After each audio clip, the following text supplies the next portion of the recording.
नमस्कार।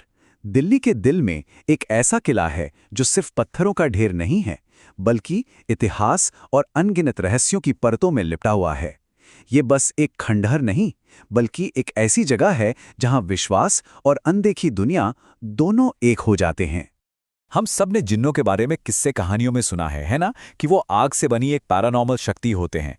लेकिन क्या हो अगर कोई बताए कि भारत में एक ऐसी जगह है जहां हजारों लोग हर हफ्ते ठीक यही करने जाते हैं, मतलब जिन्नों से दुआ मांगने। हाँ, बिल्कुल सही सुना। फिरोज शाह कोटला में लोग जिन्नों के सामने अपनी अर्जियां रखते हैं। नौकरी की परेशानी हो या बीमारी से निजात, लोग अपनी हर मुश्किल लेकर यहां पहुंचते हैं। और ये कोई आज की बात नहीं है, ये एक ऐसी प्रथा है जो पीढ़ियों से चली आ रही है। यही चीज इस जगह को सिर्फ एक ऐतिहासिक स्मारक से कहीं ज्यादा कुछ और बनाती है। तो आखिर इस जगह की कहानी है क्या? चलिए जरा इसके इतिहास में झांकते हैं। इसकी शुरुआत होती है 14वीं सदी में तुगलक वंश के साथ। इसे बनवाया था सुल्तान फिरोज शाह तुगलक ने। बाद में यहां सम्राट अशोक का एक बहुत पुराना स्तंभ भी लाया गया। लेकिन सरकारी इतिहास के पन्नों से अलग इस किले की एक और कहीं ज्यादा रहस्यमयी पहचान है, जो आज भी जिंदा है। तो सबसे दिलचस्प बात यही है, इस जगह की ना दो हकीकतें हैं जो एक साथ चलती हैं। एक तरफ ये एक सुल्तान का किला है, एक आर्कियोलॉजिकल साइट, और वहीं दूसरी तरफ इसे जिन्नों का साम्राज्य माना जाता है, एक ऐसी जगह जहां लोग अपनी मुरादें लेकर आते हैं। और इसी दोहरी पहचान ने एक जर्मन पत्रकार मैथ्यू का ध्यान अपनी ओर खींचा। वो यहां विश्वास की तलाश में नहीं आया था, बल्कि उसे तोड़ने के इरादे से आया था। मैथ्यू की माँ पंजाबी थी, तो उसे हिंदी तो अच्छी खासी आती थी, लेकिन वो पला बड़ा जर्मनी में था। उसके लिए भारतीय संस्कृति और यहाँ की मान्यताएं बस अंधविश्वास थीं, जिन्हें वो अपने आर्टिकल के लिए एक दिलचस्प मसाला समझता था। जब वो फिरोज शाह कोटला पहुंचा तो उसने कुछ ऐसा देखा जिसने उसे सच में हैरान कर दिया।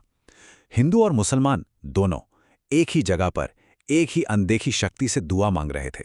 अब मानने वालों के लिए तो जिन इंसानी मजहबों की सीमाओं से परे हैं, लेकिन मैथ्यू के तार्किक दिमाग के लिए यह सब समझना बहुत मुश्किल था। तो जब एक स्थानीय आदमी ने उसे समझाया कि लोग यहाँ जिन्नों से मन्नतें मांगते हैं, तो मैथ्यू जोर जोर से हंसने लगा। उसने खुलेआम मजाक उड़ाया, ये मानने से ही इनकार कर दिया कि ऐसा कुछ भी सच हो सकता है। लेकिन उसके इस रवैये ने वहां के कुछ लोगों को थोड़ा परेशान कर दिया। उसके होटल के केयरटेकर ने उसे एक बड़ी गंभीर चेतावनी दी, एक ऐसी चेतावनी जिसे मैथ्यू ने पूरी तरह नजरअंदाज करने का फैसला कर लिया था। उस केयरटेकर ने उसे समझाया कि ये जगह बहुत शक्तिशाली है और यहाँ के रहने वाले अपना अपमान बिल्कुल बर्दाश्त नहीं करते। उसने मैथ्यू को हिफाजत के लिए एक तावीज़ भी दिया और कहा कि अगर उसने अपनी हद पार की तो उसे बख्शा नहीं जाएगा। मैथ्यू ने केयरटेकर के सामने तो वो तावीज़ पहन लिया, लेकिन जैसे ही वो अकेला हुआ उसने उसे उतारकर अपनी जेब में रख लिया।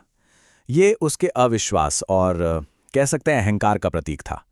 वो किसी भी अंधविश्वास को खुद पर हावी नहीं होने देना चाहता था। और फिर उसी रात मैथ्यू ने वही करने का फैसला किया जिसके लिए हर किसी ने उसे मना किया था। वो किले के रहस्यों का पर्दाफाश करने अंधेरे में निकल पड़ा। आधी रात के बाद जब किला बिल्कुल सुनसान था, वो एक टूटी हुई दीवार फांदकर अंदर घुस गया। उसका मकसद एकदम साफ था, ये साबित करना कि यहां कुछ भी अलौकिक नहीं है और लोगों के डर का मजाक उड़ाना। उसने अपना कैमरा निकाला और एक वीडियो रिकॉर्ड करना शुरू किया, जिसमें वो जोर जोर से बोल रहा था। वो लोगों के विश्वास का मजाक उड़ा रहा था, ये दिखा रहा था कि वो कितना निडर है। लेकिन उसे ये नहीं पता था कि वो वहां अकेला नहीं है। तभी एक बहुत अजीब बात हुई। तेज हवा चल रही थी, लेकिन उसके ठीक सामने रखी एक बुझी हुई मोमबत्ती अचानक अपने आप चल उठी। ये पहली घटना थी जिसने उसके तर्क से भरे दिमाग को बुरी तरह झकझोर दिया। अब वो घबराकर बाहर निकलने का रास्ता ढूंढने लगा। तभी उसे एक कमरे से हल्की सी रोशनी आती दिखी। जब वो अंदर गया तो उसने उन्हीं 4 आदमियों को देखा जो उसे किले के बाहर मिले थे, पर इस बार उनकी आंखों में कुछ और ही था। उनमें से एक ने कहा, तुम हमारी हकीकत जानने आए थे तो जान लो, ये रात हमारी है। हम यहां सदियों से हैं, ये हमारा घर है और तुम यहां आकर हमारा मजाक उड़ा रहे हो। उसी पल मैथ्यू को एहसास हो गया कि वो इंसानों से नहीं बल्कि जिन्नों से बात कर रहा था।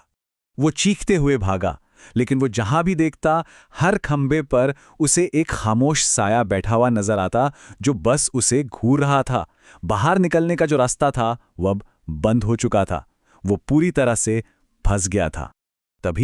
तभी उसे केयरटेकर के दिए हुए उस ताबीज की याद आई। उसने कांपते हुए हाथों से उसे अपनी जेब से निकाला और पहन लिया। और जैसे ही उसने ऐसा किया, बस एक पल में सारे साए गायब हो गए। रास्ता फिर से खुल गया। मैथ्यू उस रात किसी तरह बच तो गया, लेकिन उस एक अनुभव ने उसे हमेशा के लिए बदल दिया। उसकी कहानी सिर्फ एक डरावनी कथा नहीं है, बल्कि एक बहुत ज़रूरी सबक भी है, खासकर उन लोगों के लिए जो ऐसी आध्यात्मिक जगहों पर घूमने जाते हैं। तो ज़रूरी बात यह है कि जब भी किसी ऐसी जगह पर जाएं, तो कुछ नियमों का पालन करना बहुत ज़रूरी है। सबसे पहले उस जगह के बारे में जानें, स्थानीय लोगों की सलाह सुनें, हमेशा सम्मान दिखाएं, और अगर कुछ भी असहज लगे तो अपनी अंतरात्मा की सुनें। मैथ्यू ने इनमें से हर एक नियम तोड़ा था। आखिर में सवाल ये नहीं है कि जिन्न असली होते हैं या नहीं, सवाल सम्मान का है।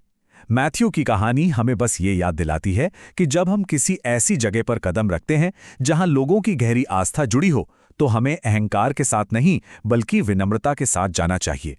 क्योंकि कभी-कभी जो चीजें हमारी समझ से परे होती हैं, उनका सम्मान करना ही सबसे बड़ी समझदारी है।